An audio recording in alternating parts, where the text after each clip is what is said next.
Sveiki žvėjai! Sveiki. Šiandien laidoje vieši Ugnius. Ruduo visgi yra didžiųjų plėšrūnų metas. Ir jau jisai įgauna pagreitį, pagaliau atvėso tikrai ir vanduo, ir oras. Ir mes nusprendėme šiandien su Ugnium pagaudyti rudeninės lydekas, būtent velkiavimo būdu Nemune, aukščiau Kruonio. To mes nesame nei karto darę mūsų laidos istorijoje, taip kad tikrai degu visas entuziazmu, manau ir Ugnius. Taipogi. Ir tikimės šiandien tikrai susigrumti su rudeniniam didžiosiam lydekom. Taigi, pirmin į Nemuną. Taigi, Nemune velkiavimas iš tikrųjų yra labai įdomus užsiėmimas. Ir mes su Ugniumi važiuodami į priekį apsitarėm šiokią tokią taktiką. Pirmiausia, pradėsim tikrinti 3-4 metrus, šlaitus tuos, ne? Pirmąjį kritimą, o vėliau ir vagą, ir vagos šlaitus. Taip, taigi pirmasis kritimas mūsų dabar yra pirminis tikslas. Dėsime voblerius nerinčius iki 3-4 metrų, nes kažkur tai čia yra toksai gilis. Ir po to po truputėlį link vagos judėsime, tikrindami gilesnės vietas, jeigu, aišku, nesulauksime pirmųjų kibimų. Tikrai veiksmo bus daug, nėra toksai ir velkiavimas pasyvus užsiėmimas.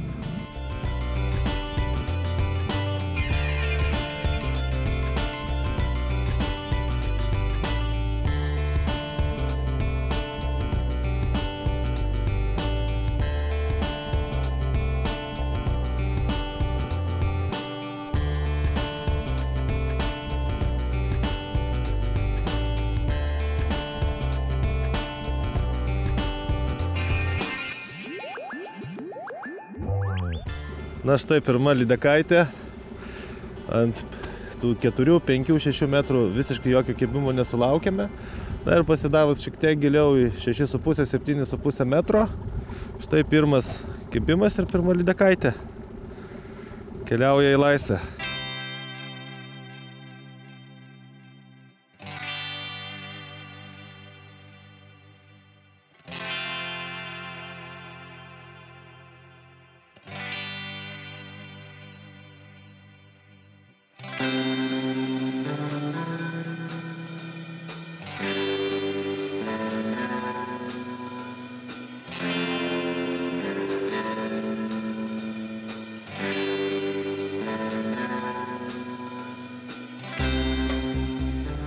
Vyrai, turiu kažką rimto.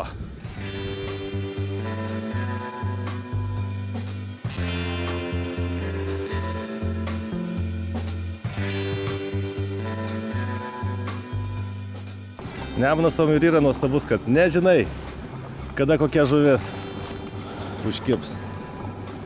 Na ir tik ištraukus pirmą egzempliorių, tik įleidau, spėjo wobleris užsivesti ir iškart smėgė kita. Reiškia, suradome jų susibūrimo vietą. Tiesiog reikia pasirinkti tinkamą gylį, paieškoti.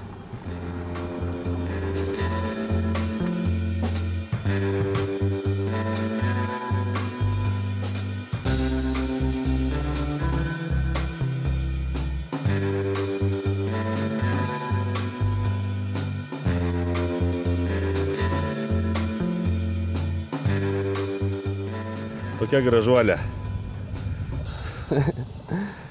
Super. Super. Oho. Ir jo. O. Štai. Minau tipo. Užsidėjau netokį agresyvų. Šitas wobleris nereikia 7, 7,5. Nuo 6,5 priklauso nuo valo storio ir atleidimo.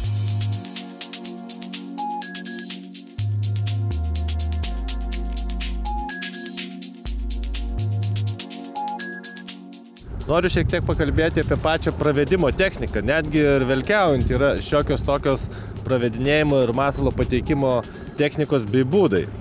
Ir vienas pagrindinių ir akcentų velkiaujant būtent Nemune, tai reikia, kad masalas liestų dugną, laikas nuo laiko. Taigi tiesiog paprasčiausiai užmetame, nebūtina tolimo didelio metimo daryti. Matome, kad gylis yra 7 metrai, žinome, kad mūsų masalas neria nuo 7 iki 9 metrų. Tokia amplitudė galima jį užnardinti Nemune būtent srovės pagalba, vėjo pagalba, valo storio irgi didelė įtaka yra, bei atleidimo nuotolio. Taigi užsimetus, geriausia yra šiaip stovint. Viską tai daryti yra efektyviausia. Jeigu geras bičiulis vairuoja ir tau nieko nereikia daryti, pasiemi vieną meškerę, nereikia ten kalnų apsistatyti. Kaip matote, šiandien tikrai aktyviai žuvys kimba ir kuo puikiausiai su viena meškerė galima žvejoti. Ir po truputį atleidinėjam. Prilaikom valą ir laukiame, kol mūsų masalas pasieks dugną. Jeigu dar nesiekia, dar atleidžiam valo.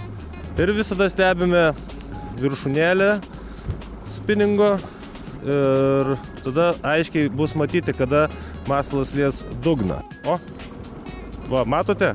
Meškerė pradeda linguoti, reiškia, yra liečiamas dugnas. Tada po truputį, bent jau aš asmeniškai, nesusukinėju, o keliu įrankį, kiek įmanoma aukščiau ir po tam tikrų pauzių žiūriu, ar jis dar siekia dugną ar ne.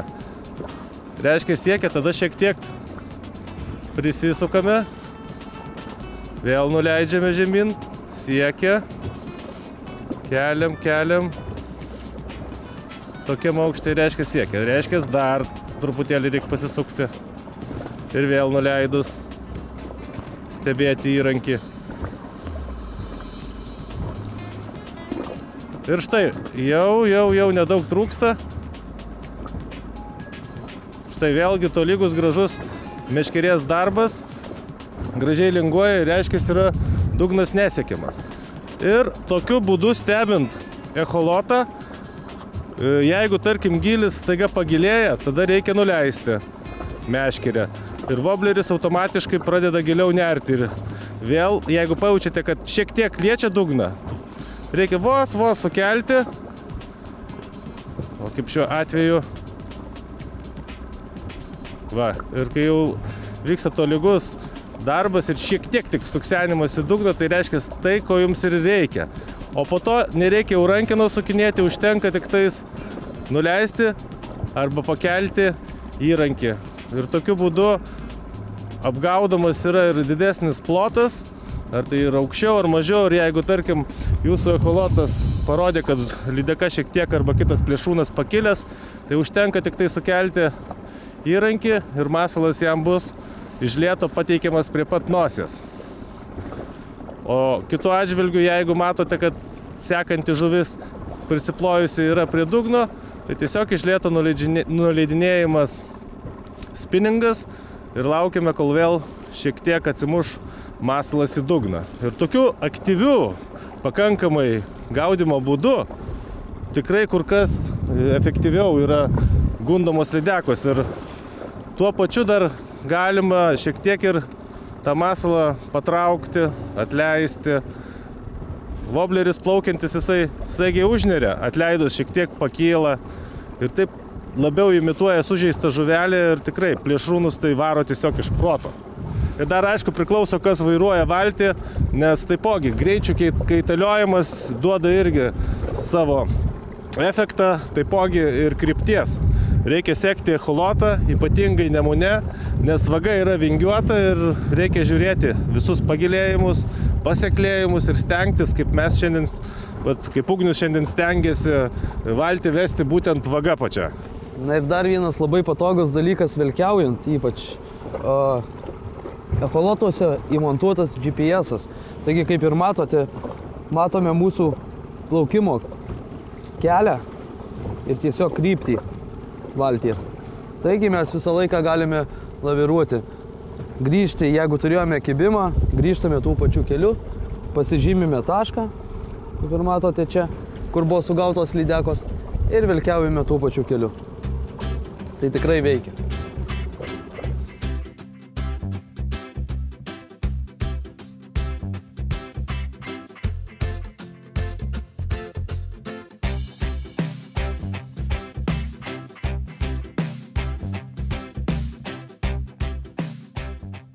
Eina savo.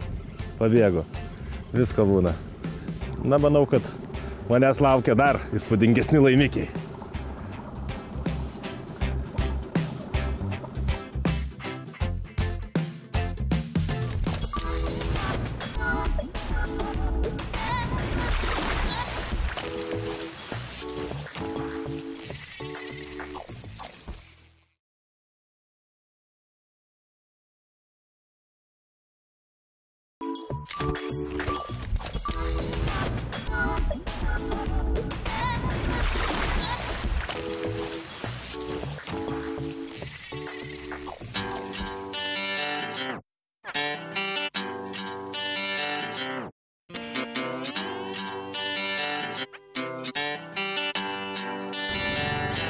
Op. Yra. Ištrauksi. Lauk surinku savo meškerę. Na va, žuvys įsikimba. Liuks viskas. Turėjom pakankamai nemažai tuščių kibimų, bet... Labai keista, ne? Dabar kaip šita godžiai. Opa.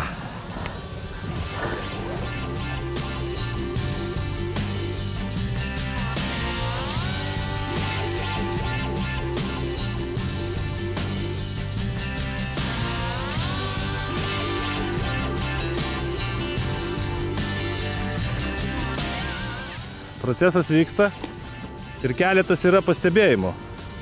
Intensyviai kaitaliojame su ugnium masalus.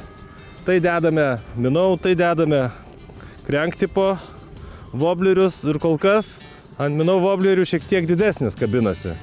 Taip kad manau, kad mes keisime taktiką ir pradėsime gaudyti tik su minau tipo vobleriais. Nes svarbiausia, kad Sauliau radom tą gilį, kuriam laikosi žuvis. Ir atitinkamas greitis ir stebėti reikia būtinai echoloto ekraną, kas vyksta. Ir kiek pastebėjai, kiek parodo ant dugno žuvies iškesta vieta ir kibimas ir seka. Jo, ir reikia stebėti prietaisę ir greitį. Būtent šiandieną kažkur tai kimba 3,5 km per valandą greičiu plaukiant. Ir nuo 7 iki 8 metrų gilyje visos žuvys susibūrusios. Šiandieninį labiausiai pasižymėjusi užsidedam.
Opa. Pristabdyk ugniau truputį. Yra.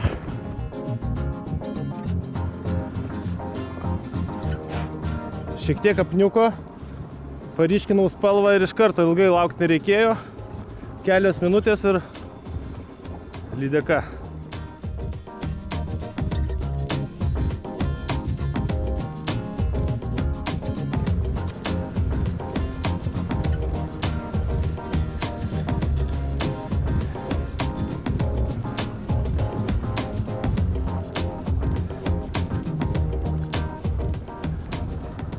Orui atšalus savaime suprantama, žuvų maisto apytaka taipogi sulėtėja ir daugiau jie tausoja savo energiją ir mieliau stvarsto didesnius masalus bei šiek tiek vangesnius.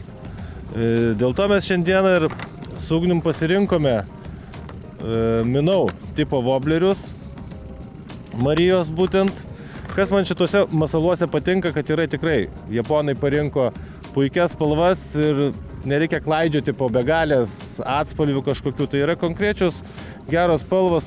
Melsva, natūralesnis atspalvis, salotinė, violetinio, samaninis. Praktiškai pagrindinės spalvos, kurių reikia lydekų žūkliai. Pradėjome žūklę nuo štai tokio tipo voblerių. Jie neria iki kažkur tai 4,5–5,5 metro, dėl to tikrinome pradžioje šlaitus ir būtent šitie masalai neria į tam skirtą gylį. Na, nesulaukę tenais jokio kibimo ir susidomėjimo, nusprendėme pajudėti labiau į vagos vidurį ir dėl to pasto rinkomės 13 cm MG modelius Marijos. Ir po gerų 5–10 minučių iškart sulaukėme pirmųjų kibimų. Kuom yra šitie masalai geri, būtent tokiam šaltam vandeniui ir būtent Nemunui. Jie neria tikrai į 8 kažkur, netgi jeigu plaukėt pasroviui, tai ir į 9 metrus, dėl to, kad plaukiant pasroviui, srovė spaudžia valą ir dėl to wobleris apie metru, gal net ir 1,5 metro gali užnerti giliau. Na, o seklesnėse vietose arba ežeruose yra ir mažesni modeliai, kurie taipogi tinka ir ešerių žūkliai, ir taipogi lydekų žūkliai. Šie modeliukai neria iki 3 metrų, nuo 2,5 ir tikrai galima patikrinti ir sekles ežero ar tai Nemuno dalis.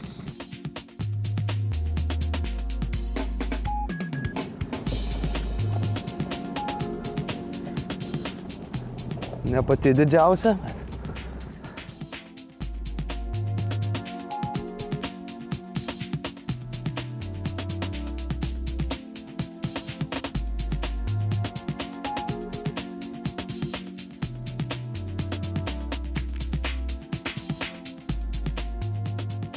Na, kaip pastebėjom, ant kranko tai truputėlį mažesnės, o minų gal tas pats dydis didesnis. Jo, nes aš, supranti, rečiau turiu kibimų, Taip.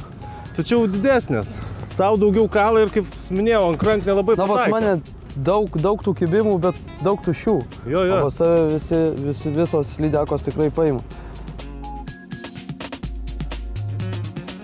Na, velkiavimui savaime suprantama yra labai svarbu ir valai. Šiandieną aš susiviniojęs esu Tracer Braid Fireline'o. Štai 0,16 mm. Tikrai įspūdingas išlaikymas, net 16 kg.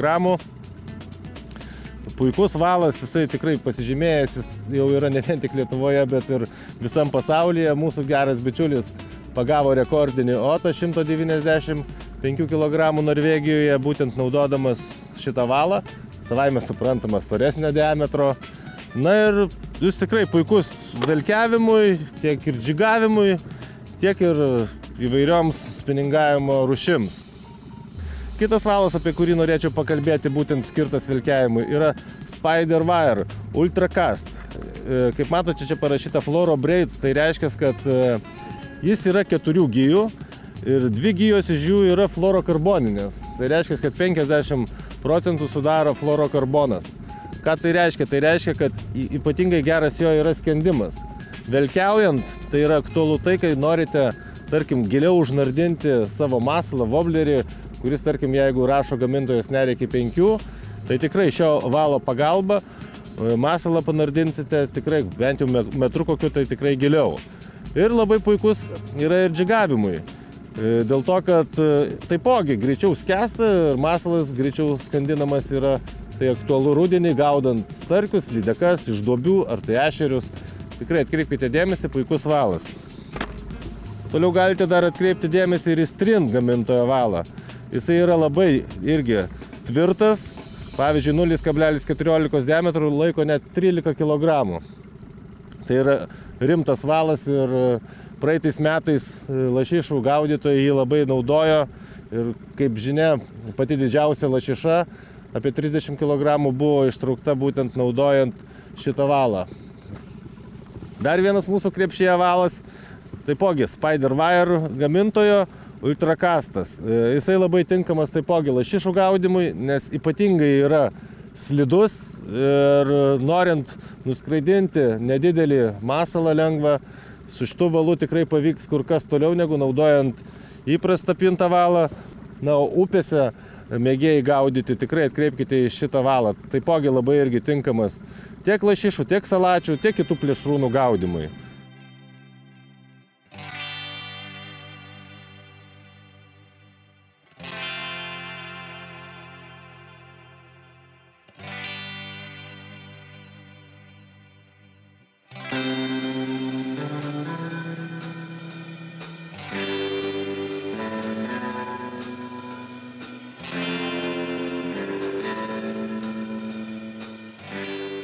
Šiandien tikrai pastebėjimas yra, kad daug nepataiko lydekų. Šauna pro šoną, matomai visgi netokios aktyvios, šiek tiek pasiveja, šiek tiek bakstelna ir meta masalą. Ypatingai tai lietė crank tipo woblerius. Na, o ant minau dar šiek tiek tiksliau jos kažkaip pataiko. Gal ilgesnis masalas, lėtesnis. Ir jos kažkaip tai labiau spėja prisitaikyti. Taip kad visiems rekomenduoju šiuo metu laiku tikrai bent kelis minau tipo woblerius turėti su savim ir išmėginti pakaitalioti. Bet pas mane didesnės atplaukė, Sauliau. Salota, matai, saulė dingo ir iškalų reikia. Na, manau, ugniaus žūklę baigėme, visgi ne vasara ir šaltukas. Ir keletas pastebėjimų šiandieninės mūsų žūklės yra tokių, kad naudojame dviejų rūšių woblerius, masalus, tai yra crank tipo, burbuliukus, bei minau tipo, pailgus. Ir iš tikrųjų ir tuos stvarstė lydekos. Na, gal aš daugiau ir gaudžiau crank tipo wobleriais ir pas mane buvo daug tuščių kibimų. Taigi ir pats pastebėjai, kad ant minau daugiau realizuotų žuvų. Na, bet manau dar tikrai, Sauliau, šita žūklė mūsų ne paskutinė šį rudenį ir prieš žiemą dar susikausim tikrai su puikiais egzemplioriais. Na, tikiuosi. Ačiū tau, Ugniau, už kompaniją. Nu ir šią gražią gaidą baigsime savo žūklę. Iki pasimatymo kitą sekmadienį tuo pačiu metu. Viso.